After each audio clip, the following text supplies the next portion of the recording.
လွယ်ကူကူချက်လို့ရတဲ့ကြက်သားတံပေါက်ချက်နီးလေးနော်အိမ်မှာချက်လို့ရအောင်ဆိုပြီးတော့မျှဝေပေးမယ်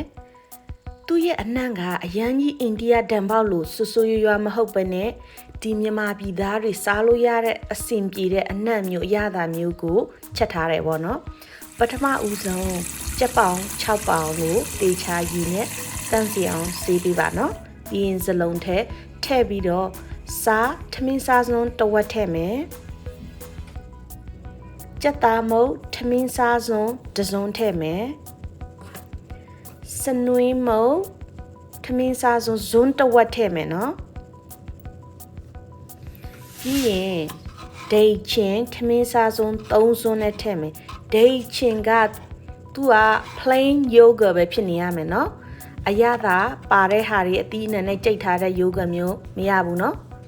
အဲ့ဒါကိုလက်နဲ့တေချာချာသမအောင်နှဲပေးပါမယ်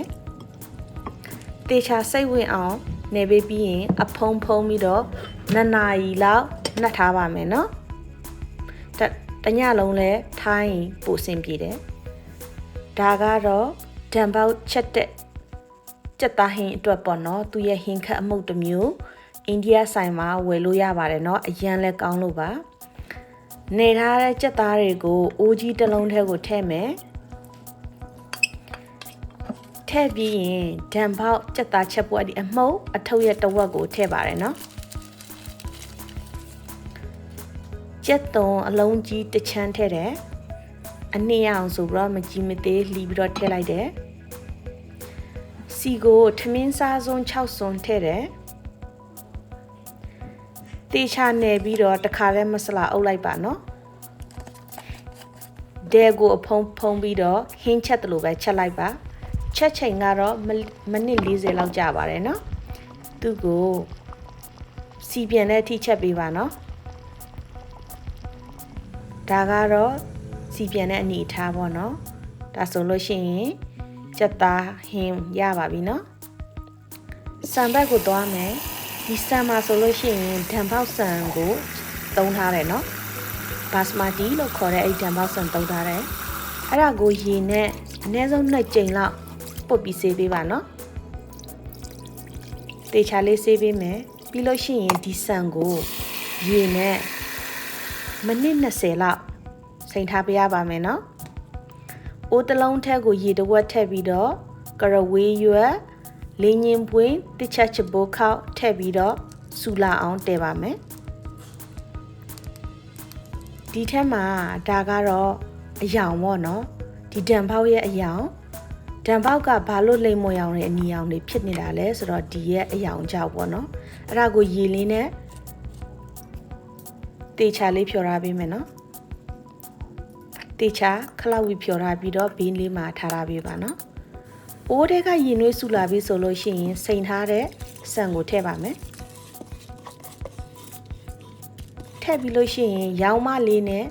တေချာလေးမွေပေးပါနော်မကတ်အောင်စူရဲထိတည်ပေးပါသူ့ရဲ့ချက်တဲ့ချိန်ကတော့15မိနစ်ပါနော်15မိနစ်နောက်ပိုင်းမှာကိုဆန်ကိုတေချာလေးပြန်ကြည့်ပါသူ့ကိုတဝက်ပဲချက်နေရပါမယ်နော်အကောင်လုံးချက်အောင်ချက်လို့ရှိရင်တခါတည်းပြဲထွက်သွားမှာမို့လို့နော်တဝက်လောက်ပဲပေးချက်ပါ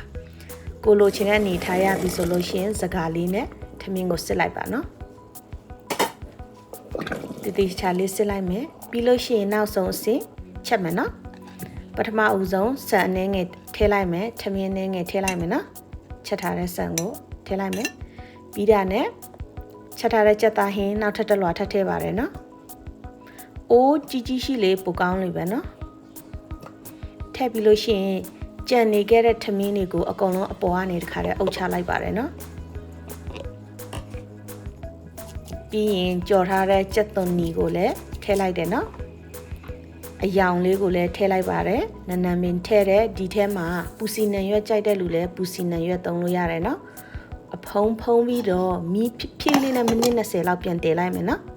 ပြီးရင်ဒါကတော့ရနေတဲ့အနေထားပါတခါတည်းပဲเนาะစားလို့ရပြီเนาะကြက်သားဟင်းရောပါတယ်ထမင်းရောပါတယ်တခါတည်းအပီးစီပဲเนาะလိုက်ချက်เนาะ